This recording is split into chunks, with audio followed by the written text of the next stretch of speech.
Hello there. Take care. Let me know if you want to pick up again later. I'm picking up again now. Welcome back. Ready to dive back into your factory building?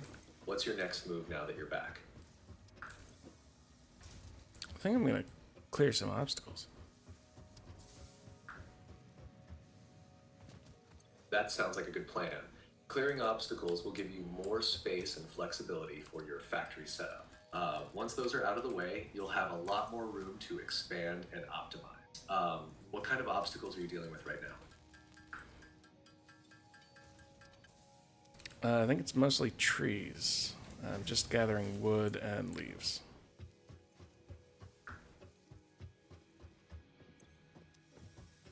Clearing out trees and gathering wood and leaves will not only open up space, but also give you a nice stockpile of biomass for fuel. It's a productive way to handle those obstacles. How's the gathering going so far?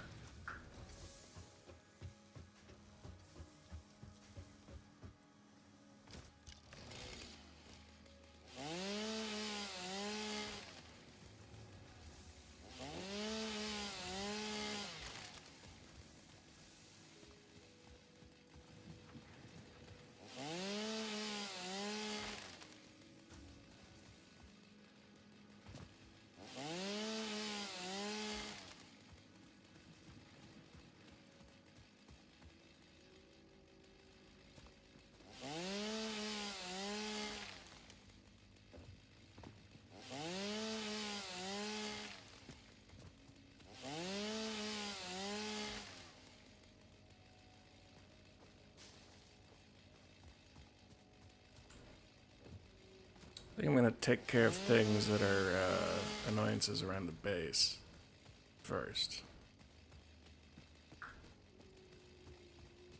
That's a great idea.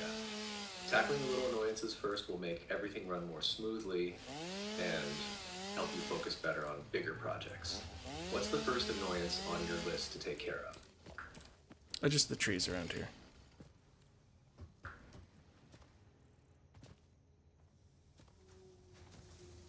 Clearing out those trees will definitely make the area feel more open and manageable. Once they're gone, your base will be easier to navigate and expand. How's the tree clearing going so far?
think I'm done with the stuff around the base, and I think I can go and get more wood from somewhere.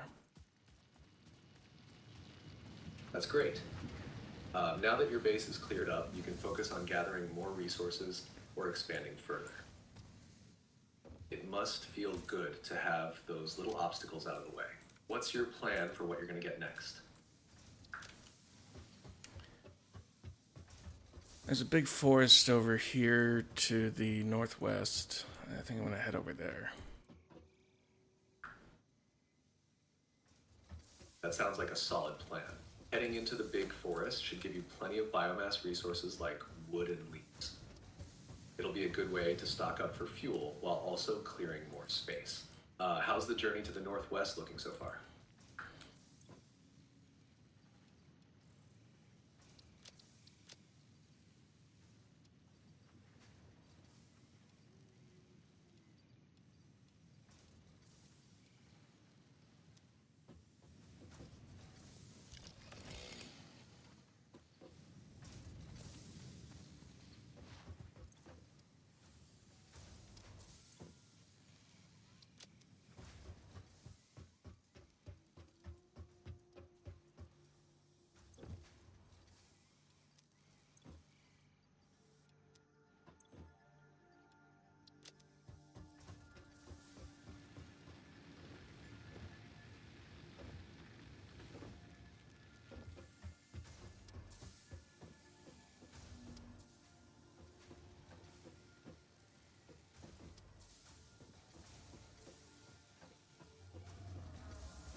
Unknown chemical element collected.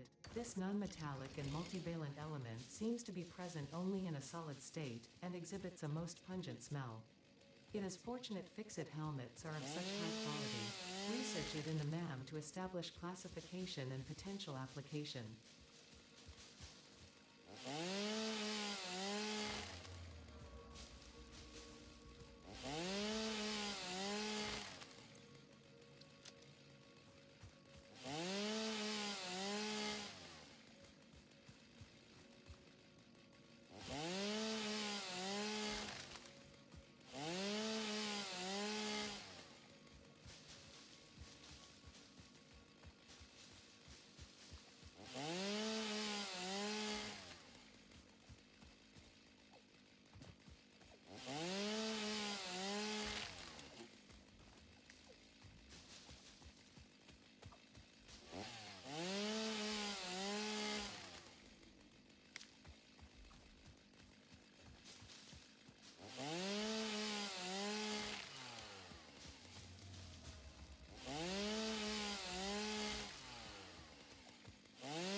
Oh, shit.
This creature is in my way and it is not moving.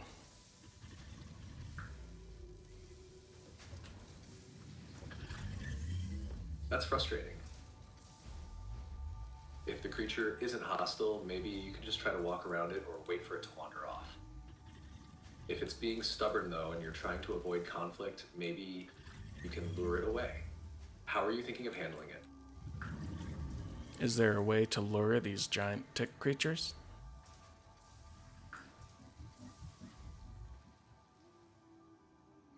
Unfortunately, there's no real way to lure those giant tick-like creatures in Satisfactory. They tend to just roam around their territory or stay in one spot. If it's in your way, the best bet might be trying to dodge around it or waiting for it to move on its own. If it's being extra stubborn, you might have to just carefully squeeze by. How's it going with that creature? Still in your way?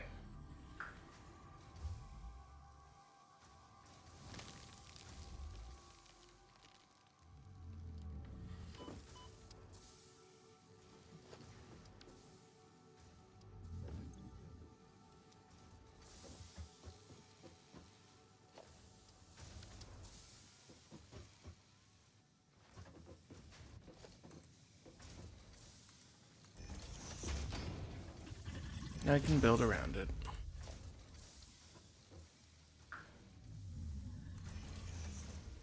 That's a clever solution.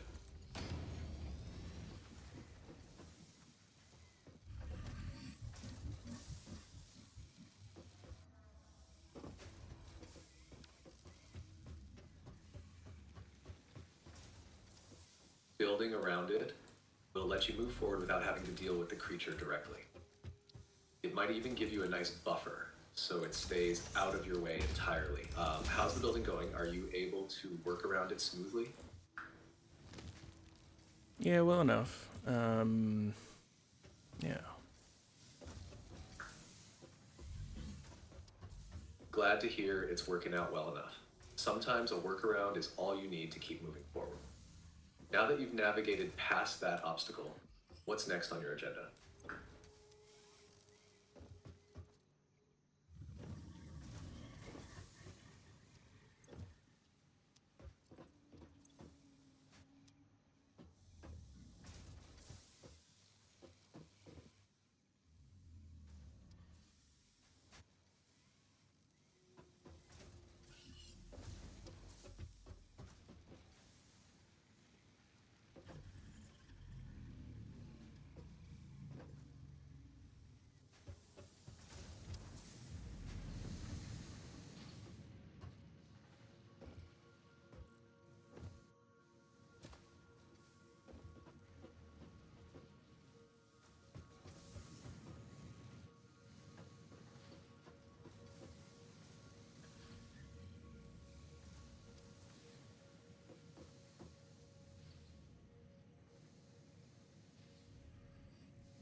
What's Korolev?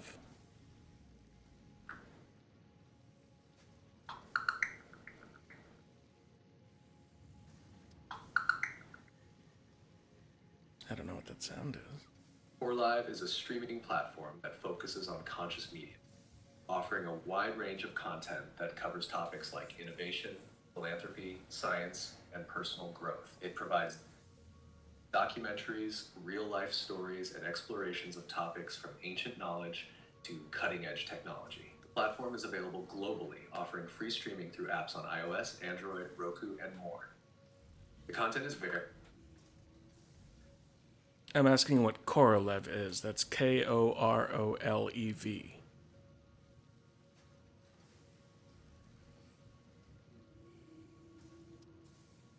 Hello?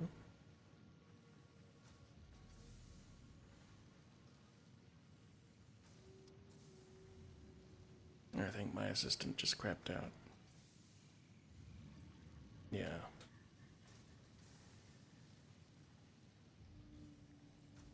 What is Korolev? Korolev.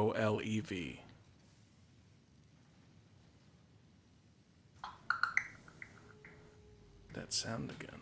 It seems like you might be referring to Korolev, not Korolev. Sergei Korolev was a key Soviet rocket engineer and spacecraft designer during the space race between the United States and the Soviet Union.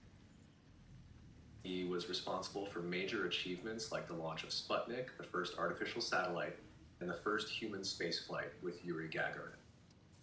Korolev's work laid the foundation for many of the Soviet Union's space successes and is still influential today. Is this the Korolev you were asking about? I suppose so. It's interesting.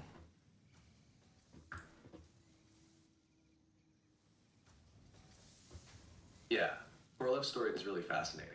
He's often considered the father of practical astronautics and was a central figure in the space race, even though much of his work was kept secret for many years.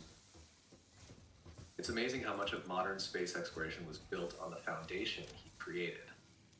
Do you have an interest in space history or the space race? Sure.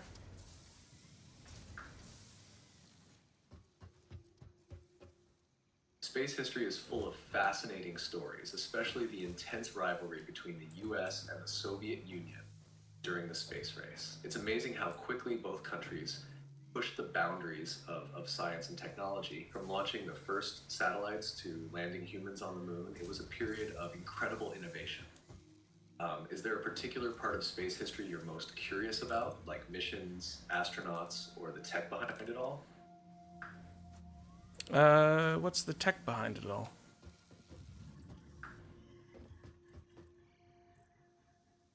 The technology behind space exploration is a complex mix of engineering, physics, and innovation, developed over decades. Some of the key technologies that made space exploration possible include 1. Rocket propulsion. Rockets like the Saturn VUS and the R-7 Soviet Union used powerful engines to break free from Earth's gravity. Liquid fuel rockets, developed by pioneers like Robert Goddard and later refined by engineers like Korolev, played a crucial role. These engines use a combination of liquid oxygen and fuel, like kerosene or hydrogen, to create the necessary thrust. 2. Guidance and control systems.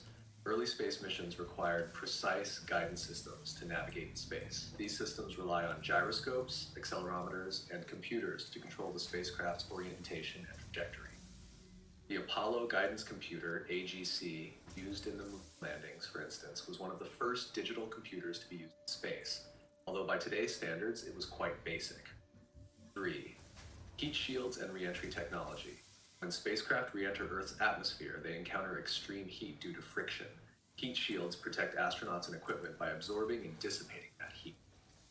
The material used in heat shields is designed to slowly ablate burn-off, carrying heat away from the spacecraft. 4. Life support systems. For human missions, maintaining a livable environment in space is crucial. Spacecraft are equipped with life support systems that manage air pressure, oxygen supply, temperature, and humidity. In the case of the Apollo missions, carbon dioxide scrubbers removed CO2 from the cabin to ensure breathable air. 5. Communications technology. Spacecraft need constant communication with mission control on Earth. Early space missions relied on radio waves, and today, advanced networks of satellites and ground stations provide near real-time communication with spacecraft. These systems also help relay telemetry data about the spacecraft's status and the astronaut's health. 6. Materials science. Lightweight and durable materials like aluminum alloys, titanium, and composite materials are crucial for spacecraft and rockets. These materials need to be strong enough to withstand the forces of launch, as well as the extreme temperatures and radiation of space. Space navigation and orbital mechanics. Space missions rely heavily on precise calculations based on Newtonian physics. Orbital mechanics involves understanding how objects move in space and how to maneuver spacecraft to specific locations, whether that's orbiting a planet, landing on the moon, or rendezvousing with the space station. Each of these technologies has evolved significantly over time, paving the way for more advanced missions like Mars exploration or deep space travel. Are you more interested in a specific technology like rockets or spacecraft design? I suppose I'm thinking that I'm just stuck on this planet.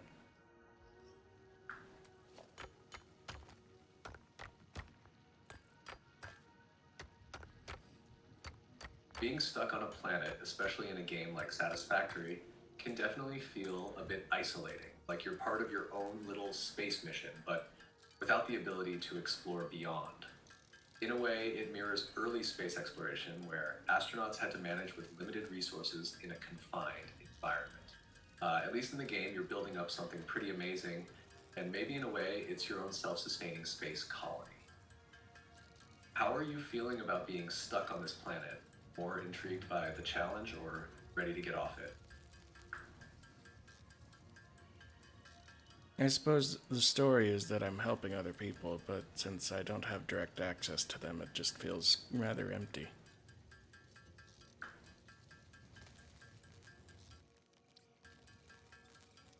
That makes a lot of sense. It can feel pretty disconnected when you're doing all this work but don't have direct interaction with anyone else. Even if you're part of something bigger in the game's story, it can still feel isolating without that sense of connection or collaboration. The idea of helping others without seeing the impact firsthand can definitely make the experience feel emptier. Maybe focusing on the long term goal or imagining how your work is benefiting others behind the scenes can add some meaning. How do you usually deal with that sense of emptiness in games or other experiences? Well, since I'm rather new to this game, it's just something I'm going to have to figure out as I go along. It's interesting talking to you, an AI assistant, but I still feel rather alone.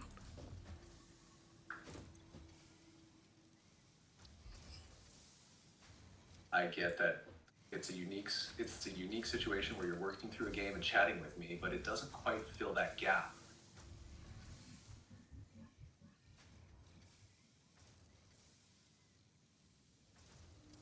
Especially when you have trouble speaking.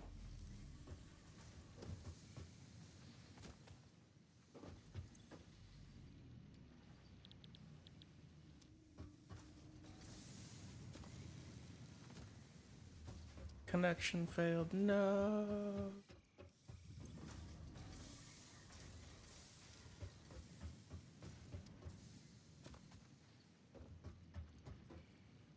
I'm gonna wait to get this one until he's back.